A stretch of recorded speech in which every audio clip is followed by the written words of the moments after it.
L'initiative de Dieu se concrétise et se manifeste dans l'acte rédempteur du Christ. En effet, selon notre foi, le Verbe de Dieu s'est fait chair et est venu habiter la terre des hommes. Il est entré dans l'histoire du monde, l'assumant et la récapitulant en lui-même. Il nous a révélé que Dieu est amour et il nous a donné le commandement nouveau de l'amour, nous communiquant en même temps la certitude que le chemin de l'amour s'ouvre à tous les hommes. Que n'est donc pas vain l'effort tendant à instaurer la fraternité universelle? Ayant vaincu par sa mort sur la croix le mal et la puissance du péché, par son obéissance pleine d'amour, il a apporté le salut à tous. Et il est devenu pour tous réconciliation. En lui, Dieu s'est réconcilié l'homme.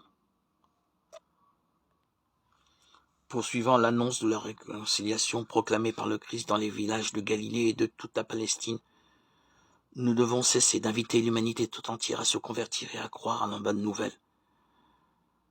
En tant que baptisés, nous sommes témoins de la révélation du Christ qui nous a été faite par les eaux baptismales, en recevant son esprit, et nous devons parler au nom du Christ, faisant nôtre l'appel de l'apôtre Paul. Nous sommes en ambassade pour le Christ. C'est comme si Dieu exhortait par nous. Nous vous en supplions au nom du Christ, laissez-vous réconcilier avec Dieu. Que nous puissions porter cette parole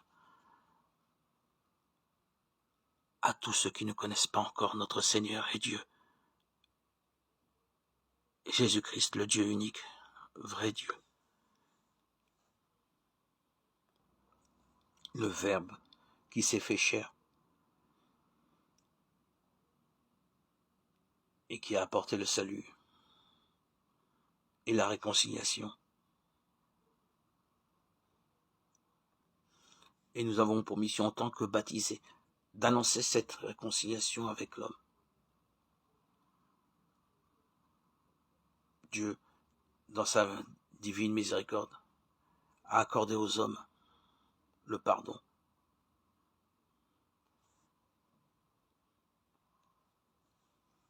Et par la parole qui nous a été communiquée, il nous indique les voies de la réconciliation dans le Christ, notre Seigneur. Il nous apprend à être des instruments de conversion à Dieu et de faire connaître la parole et de réconcilier les hommes avec Dieu. Ne renonçons pas à cette mission qui nous incombe,